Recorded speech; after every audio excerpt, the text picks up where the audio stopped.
Catholic ಸಭಾ ಅಧ್ಯಕ್ಷರ ಮೇಲೆ ನಡೆದ ಹಲ್ಲೆ ಪ್ರಕರಣದ ದುಷ್ಕರ್ಮಿಗಳನ್ನು 24 ತಾಸುಗಳ ಮೊದಲು ಬಂಧಿಸದಿದ್ದಲ್ಲಿ ಮಂಗಳೂರು ಗ್ರಾಮಾಂತರ ಠಾಣೆ ಎಸ್ಪಿ ಡಿಸಿ ಕಚೇರಿಯ ಎದುರು ಧರಣಿ ನಡೆಸುವುದಾಗಿ ಕೆಥೋಲಿಕ್ ಸಭಾ ಮಂಗಳೂರು ಪ್ರದೇಶ ಕೇಂದ್ರೀಯ ಉಪಾಧ್ಯಕ್ಷ ಸ್ಟೀವನ್ ರೋಡ್ರಿಗಸ್ ಖಡಕ್ ಎಚ್ಚರಿಕೆ ನೀಡಿದ್ದಾರೆ.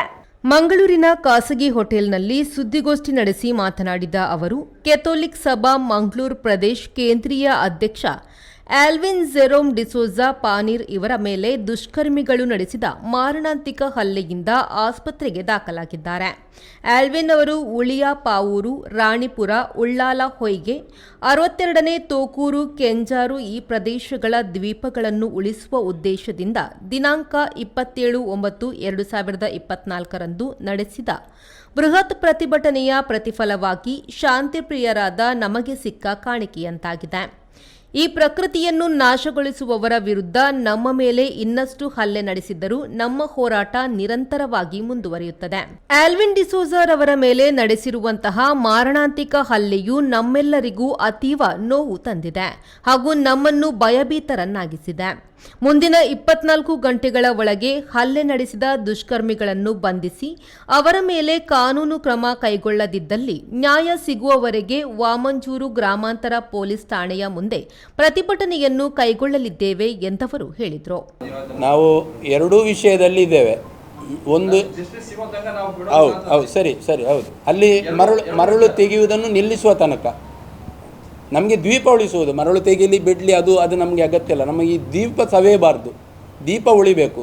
ನೀವು ಎಲ್ಲಿ ಮರಳು ತೆಗೆದರೂ ಈ ಮರಳು ಅಲ್ಲಿಗೆ ಸೇಕರಣೆಯಾಗಿ ಅಲ್ಲಿ ನಾವೀಗ ಇವರನ್ನು ಬಂಧಿಸಲಿಕ್ಕಾಗಿ ನಾವೀಗ ಮಾಡುವುದು, ಧರಣಿ ಮಾಡುವುದು ಅವರನ್ನು ಬಂಧಿಸಲಿಕ್ಕಾಗಿ. ಮುಂದಿನ ದಿವಸದಲ್ಲಿ ನಾವು ಈ ಗಣಿ ಇಲಾಖೆಯ ಮಿನಿಸ್ಟ್ರ್ ಇದ್ದಾರೆ SS ಮಲ್ಲಿಕಾರ್ಜುನ, ಅವರನ್ನು ಹೋಗಿ ಅವರು ಬ್ಯಾಂಗ್ಳೂರಲ್ಲಿ ಸಿಗದಿದ್ದರೆ ದಾವಣಗೆರೆ ಹೋಗಿ ಆದರೂ ನಾವು ಅವರನ್ನು ಭೇಟಿ ಆಗ್ತೇವೆ. ಮುಂದಿನ ಎಲ್ಲ ಅದು ಸಂಸದರಾಗಲಿ ಶಾಸಕರಾಗಲಿ ಯಾರೂ ಆಗಲಿ ಅವರ ಎಲ್ಲ ಮನೆಗೆ ನಾವು ಹೋಗಿ ನಮ್ಮ ಮನವಿಯನ್ನು ಕೊಡ್ತೇವೆ.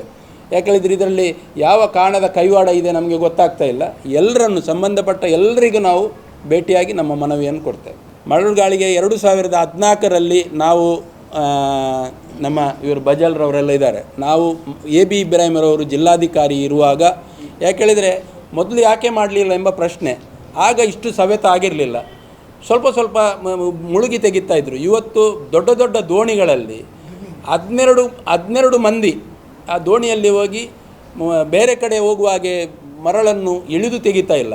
ಸೈಡಿಗೆ ಇದ್ದ ಮರಳನ್ನೇ ಇದು ನಮ್ಮ ಸಕ್ಕರೆ ಆಗಿದೆ, ಆ ಮರಳನ್ನು 5 ನಿಮಿಷ 20 ನಿಮಿಷದೊಳಗೆ ತೆಗಿತಾರೆ, ಖಾಸಗಿ ಪ್ರದೇಶದಲ್ಲಿ ಹಾಕ್ತಾರೆ, ಅಲ್ಲಿಂದ ಲೋಡ್ ಆಗಿ ಹೋಗ್ತಾ ಇದೆ. ಮತ್ತು ಡ್ರೆಜ್ಜಿಂಗ್ ಮಾಡಲಿಕ್ಕೆ 2 ಬಾವಿ ತೆಗೆದಿದ್ದಾರೆ. ಡ್ರೆಜ್ಜಿಂಗ್ ಮಾಡಿ ತೆಗೆದ್ರಾಗ ಕೇವಲ ಮರಳು ಮಾತ್ರ ಹೋಗೋದಿಲ್ಲ, ಈ ಮೀನುಗಳು ಸಾಯ್ತಾ ಇವೆ. ಈ ಏನು ಬಡವರಲ್ಲಿ ಮೀನು ಹಿಡಿದು ಎಲ್ಲ ಜೀವನ ತೆಗಿತಿದ್ರು, ಇವರು ಎಲ್ಲವೂ ಈಗ ನಾಶವಾಗಿದೆ.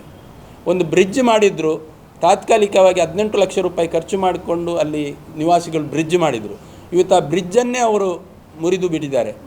ಇನ್ನೂ ಬ್ರಿಡ್ಜ್ ಮಾಡಲಿಕ್ಕೆ ಆಗೋದಿಲ್ಲ. ಯಾಕೆ ಹೇಳಿದರೆ ಮೊದಲು ಮೇಲೆ ಇತ್ತು, ಇವತ್ತೆಲ್ಲ ಆಳಕ್ಕೆ ಹೋಗಿ ಆ ಬ್ರಿಡ್ಜ್ ಏನು ಇವರು 18 ಲಕ್ಷ ಖರ್ಚು ಮಾಡಿದ್ದಾರೆ, ಆ ಬ್ರಿಡ್ಜನ್ನು ಅಲ್ಲಿ ನೆಡ್ಲಿಕ್ಕೆ ಆಗ್ತಾ ಇಲ್ಲ. ಯಾಕೆ ಹೇಳಿದರೆ ಆಳಾಗಿದೆ ಈಗ. ಸುದ್ದಿಗೋಷ್ಠಿಯಲ್ಲಿ ಕೆಥೋಲಿಕ್ ಸಭಾ ಮಂಗಳೂರು ಪ್ರದೇಶ ಕೇಂದ್ರೀಯ ಆಧ್ಯಾತ್ಮಿಕ ನಿರ್ದೇಶಕ ಫಾದರ್ JB ಸಲ್ದಾನ, ಮಾಜಿ ಅಧ್ಯಕ್ಷ ಪಾವ್ಲ್ ರೋಲ್ಫಿ ಡಿಕೋಸ್ತಾ, ನಿಕಟಪೂರ್ವ ಅಧ್ಯಕ್ಷ ಸ್ಟ್ಯಾನಿ ಲೋಬೋ, ಪ್ರಧಾನ ಕಾರ್ಯದರ್ಶಿ ಆಲ್ವಿನ್ ಪ್ರಶಾಂತ್ ಮೊಂತೆರೋ, ಸಾಮಾಜಿಕ ಹೋರಾಟಗಾರ ಸುನಿಲ್ ಕುಮಾರ್ ಬಜಾಲ್, ಪಾವೂರು ಉಳಿಯ ದ್ವೀಪ ನಿವಾಸಿ ಗಿಲ್ಬರ್ಟ್ ಡಿಸೋಜಾ ಮತ್ತಿತರರು ಉಪಸ್ಥಿತರಿದ್ದರು. ಶರತ್ ಸಾಲ್ಯನ್, V4 ನ್ಯೂಸ್, ಮಂಗಳೂರು.